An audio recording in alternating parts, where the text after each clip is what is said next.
Hello friends, AmyR here with Prairie Paper and Ink with a couple of really fun, colorful cards using some of the new Honeybee spring release.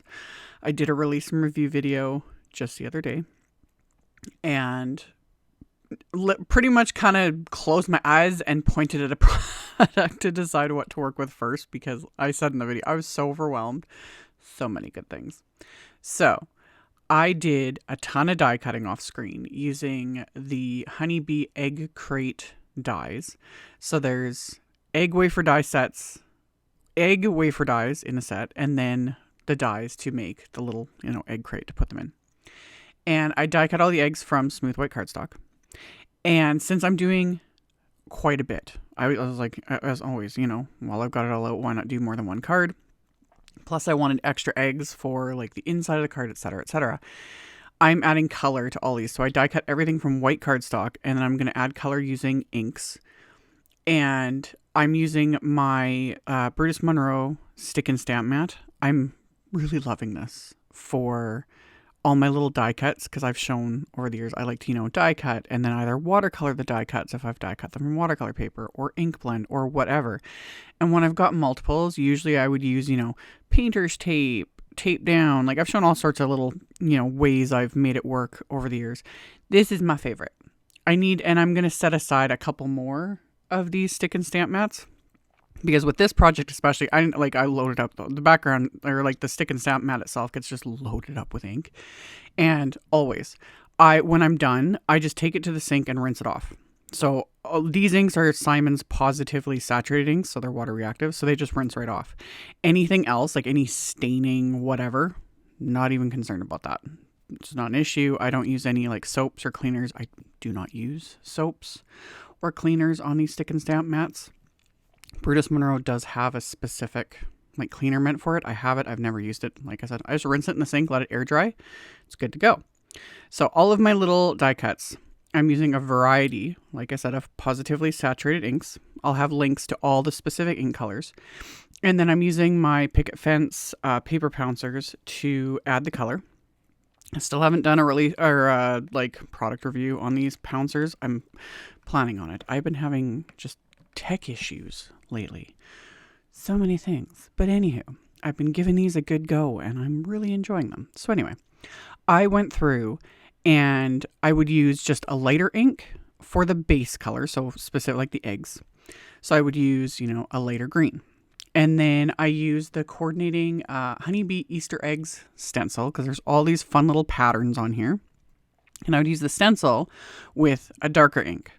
So I would just pounce on the lighter color ink, then put the stencil on, pounce on the darker color, and then I've got these little pattern eggs. And I was like, oh, they're so cute. Another idea I had with these, I was like, these would look really cute, is either die cutting them from color cardstock or, die cutting from white, adding color. And then with the stencil using like a glitter paste, that would look really, really fun. Or like the Nouveau Glacier paste, like any of them. They would look adorable. So anyway, I also die cut. I used the Lovely Layers carrots. I was telling you guys that like carrots are the thing this year.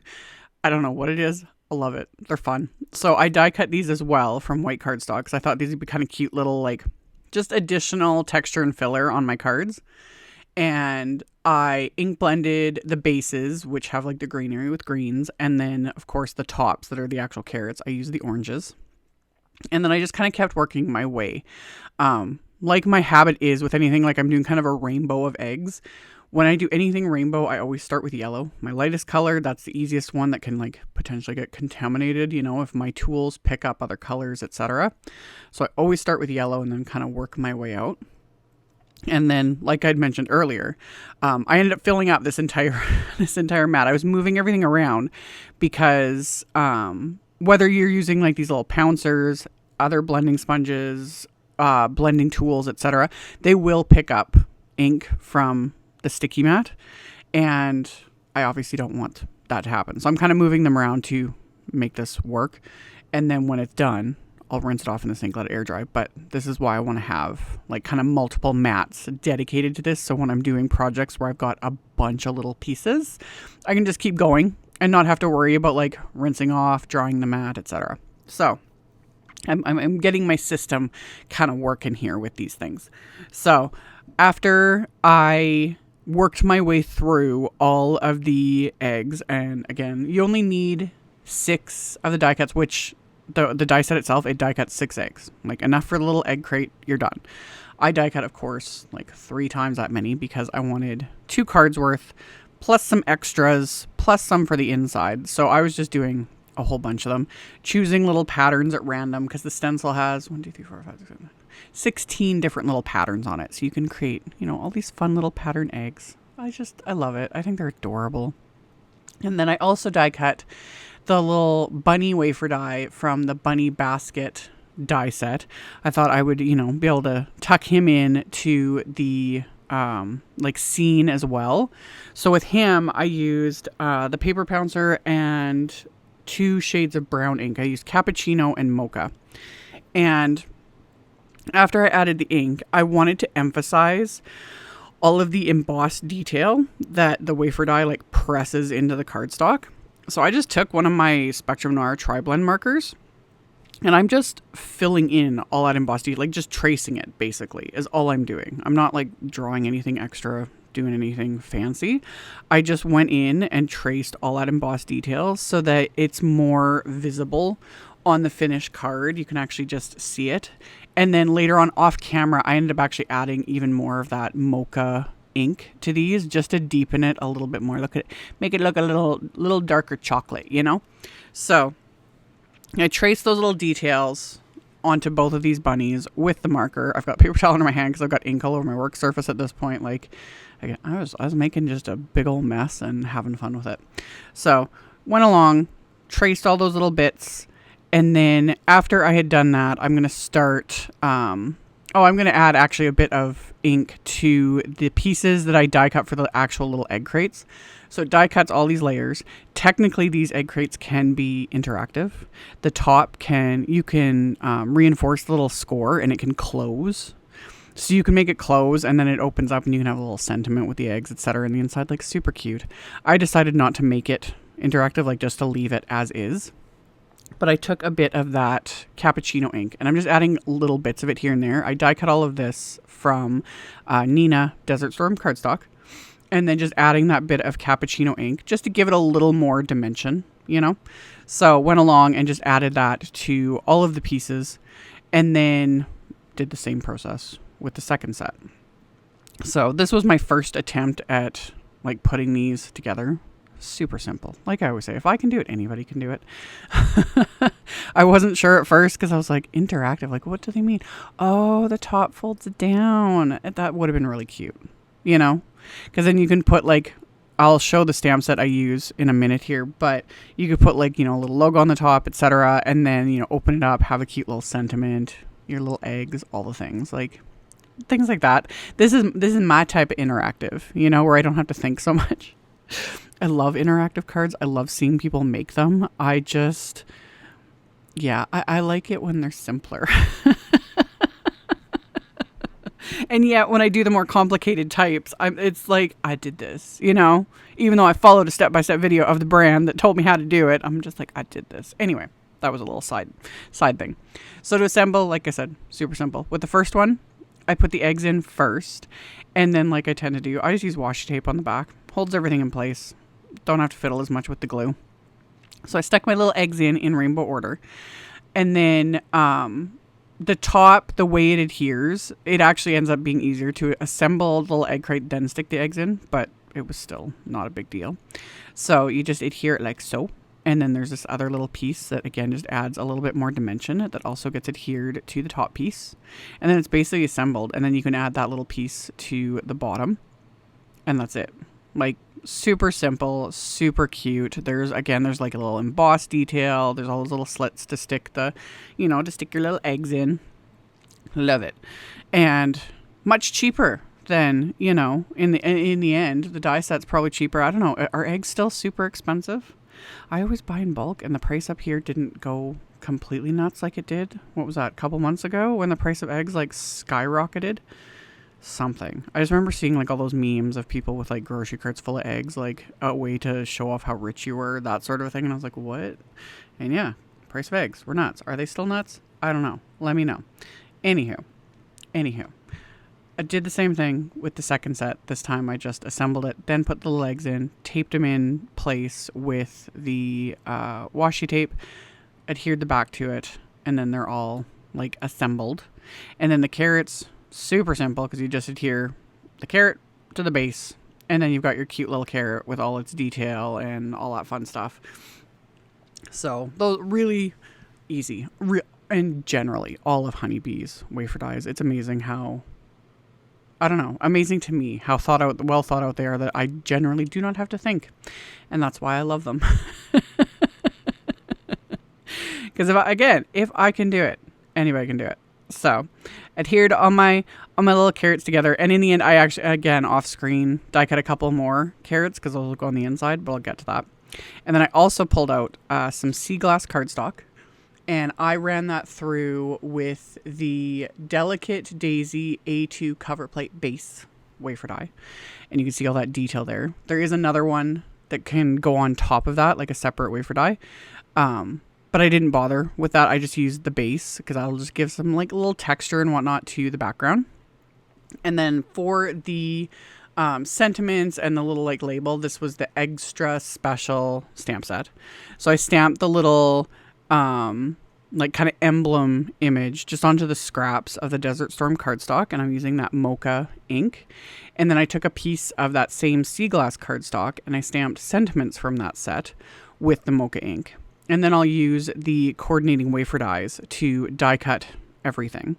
So I'm going to tape all those wafer dies into place with my washi tape so that those don't shift when I run it through my die cut machine. And of course, repeat that process twice to get everything die cut. So lined everything up, taped it into place, die cut, repeat, done. And then now it's time to start assembling. So I'm going to assemble my sea glass backgrounds to my card bases. My card bases are A2 note cards, so 4 1/4 by 5 1/2. And I just use craft tacky glue and put that on the back of these sea glass panels that I embossed / die cut with the Delicate Daisy A2 cover plate. This one, like, you don't need to use like a rubber mat or anything. Like, the die does all that detail as you run it through your machine, so it embosses and cuts at the same time. I'm loving all the detail that can be achieved. It just, chef's kiss. Anyway, assembled my card fronts. I did, some fiddling to get everything to fit, because now you can see how big these little like egg crates are on an A2 card front. So they also work really nicely like on a bigger card, but I went with A2 and then I just filled it because between the bunny and the egg crate and eggs and the little carrots, like, filled it right up, because why not? So figured out my little layout and then adhered the little carrots and then a couple of the extra little eggs. Repeated the process on the second card front. Once I was happy with that, I'm going to add splatter because it just needed it. I don't know. You could leave it. I wanted splatter. So I took both the cards, put them into my splat box, and then I'm going to use white gouache as well as Ranger Perfect Pearl powder. So I'll take the little Perfect Pearl powder, get it out with my little splatter fan brush, stick that onto my little palette. I'll add water, and then I'll have some shimmery splatter. Like I've always said, Perfect Pearl powder, specifically from Ranger, it has a binder in it that's activated by water. So you do not need anything else with Perfect Pearl powder other than water, and it's good to go. So swirled that up with my brush, splattered that all over both of these cards. I purposely left off the sentiments. I didn't want to get splatter on those and also because I stamped the sentiments with the Pawsitively saturated ink, which is water reactive, and I didn't want my sentiments to end up, smearing anything like that. So I did all this before adding the sentiments. And then with the gouache, same thing. Added a little bit of water, swirled that up real good, splattered that all over the background, and then it just gives it I don't know, I like the texture it gives. I know some people aren't a fan. This is what I like, and it just makes me happy. So after I let that dry, I'm going to use just some little foam strips to adhere the sentiments, just again to pop it up a little bit, give it a little bit dimension. Another thing is I could have just die cut scraps of cardstock. Either or would have worked. But yeah, foam strips are there, why not? So I popped those into place. So the fronts of these cards say "Your Eggstra Special." I love me some punny sentiments. So stuck those in, and I was just using some waffle flower foam strips. I've shown these in many videos. Favorite, live. So got those in place. And then on the inside of the cards, it was the other sentiment that I had stamped and die cut. And then my remaining little eggs, and then the extra carrot that I had die cut and added color to, just to finish it all off, because why not? So adhered all that into place. And then once that was adhered, technically a person could be done. But of course I'm going to add just a little bit of embellishment. I've got these little pink heart embellishments, these little clay ones that I've had in my stash for eons. So added just a couple, just to finish it all off. So stuck those into place, and then I'll adhere those with little dabs of craft tacky glue. And once I get those adhered, that's going to finish off my cards. So like I mentioned, these are using some of the new honeybee products that I did the release and review video on. If you missed that video, I will have a link to it at the end of this video, so you guys can check that out, because I just walked through the entire release. There's so many good products. As always, I need more hours in the day. Anyway, I'll have a link to that. I will have a link below the video to my blog post, and in my blog post I'll have the pictures and the picture links to everything, etc., etc. That'll all be below. So, and then of course the supply list as well will be linked below, so you can check that out if you are interested. And as always, thank you all so very much for taking the time to watch my videos, for thumbs upping and commenting especially. It genuinely does help. One, love to hear what you guys have to say. Still curious about the whole egg situation, just cuz. And it does. It tells the robot overlords that run the algorithms that literally run my job in life, it seems, that you guys like what you see. So it helps a ton. And if you haven't subscribed, I'd love if you did. We'd love to have you. And I will see you all very soon in the next video. Bye, everyone.